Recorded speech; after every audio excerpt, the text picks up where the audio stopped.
Senator Paul. Dr. Fauci, the idea that a government official like yourself would claim unilaterally to represent science, that any criticism of you would be considered a criticism of science itself, is quite dangerous.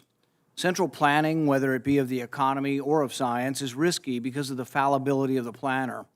It would not be so catastrophic if the planner were simply one physician in Peoria.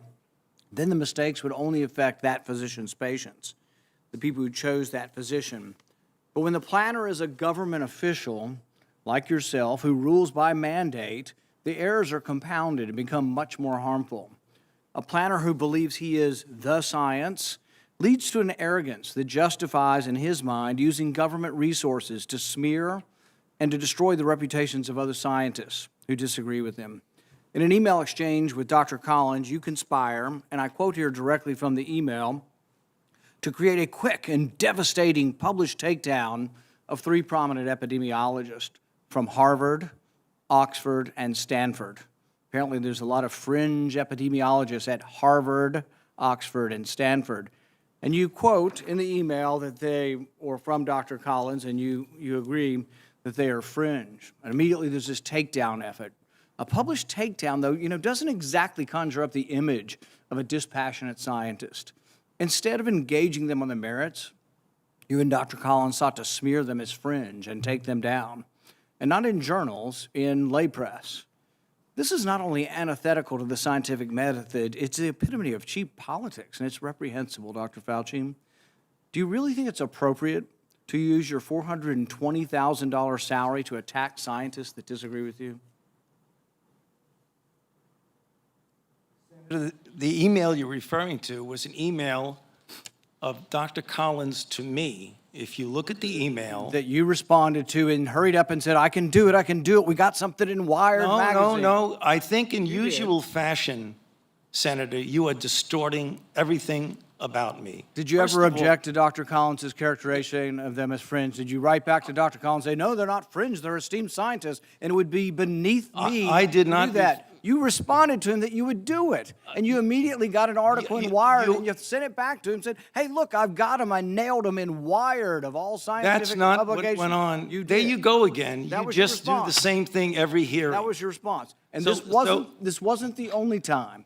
So your desire to take down people... You're absolutely incorrect. As usual, Senator, you are incorrect almost everything you said. Well, no, you deny, but the emails tell the truth of this. No. This wasn't the only time. Your desire to take down those who disagree with you didn't stop with Harvard, Oxford, and Stanford.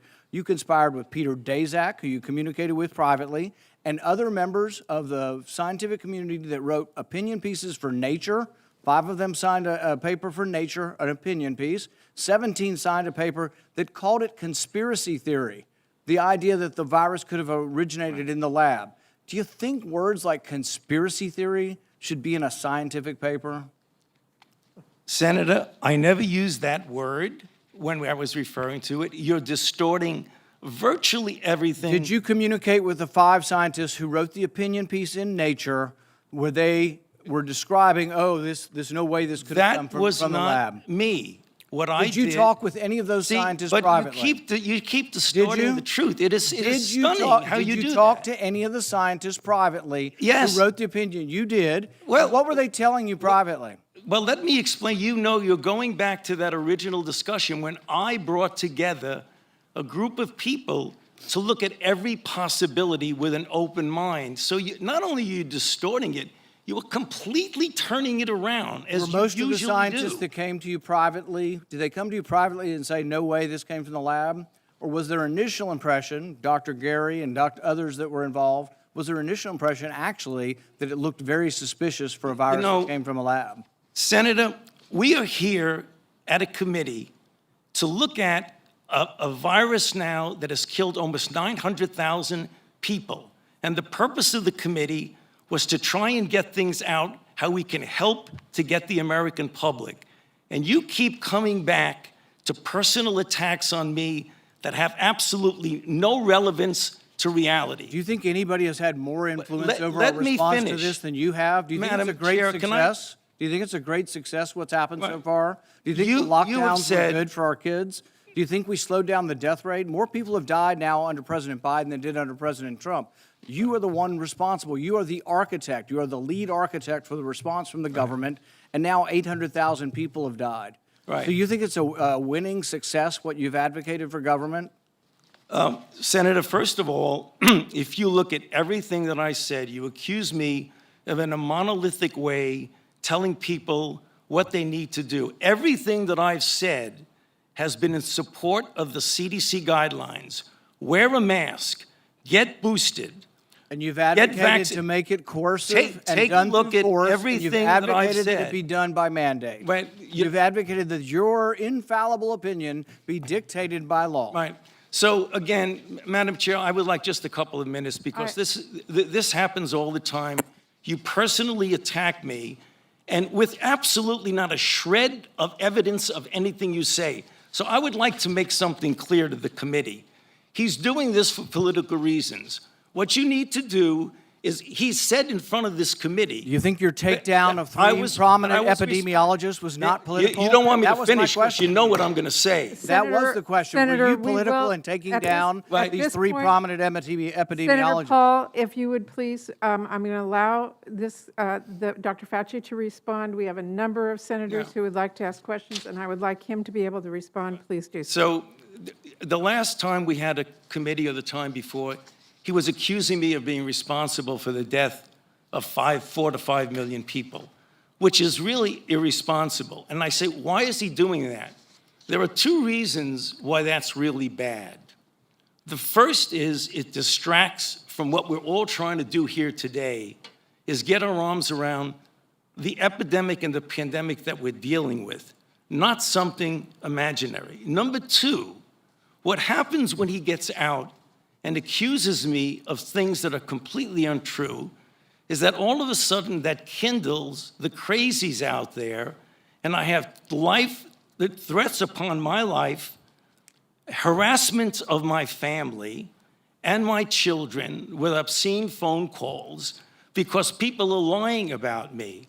Now, I guess you could say, well, that's the way it goes. I can take the hit. Well, it makes a difference.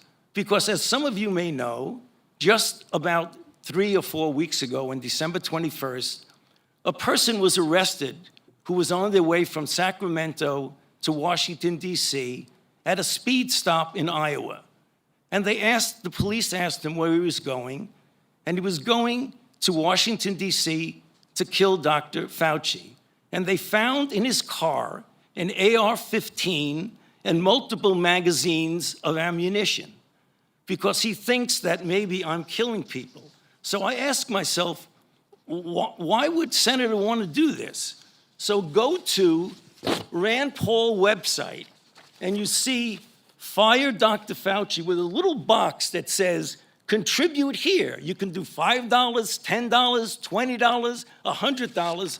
So you are making a catastrophic epidemic for your political gain.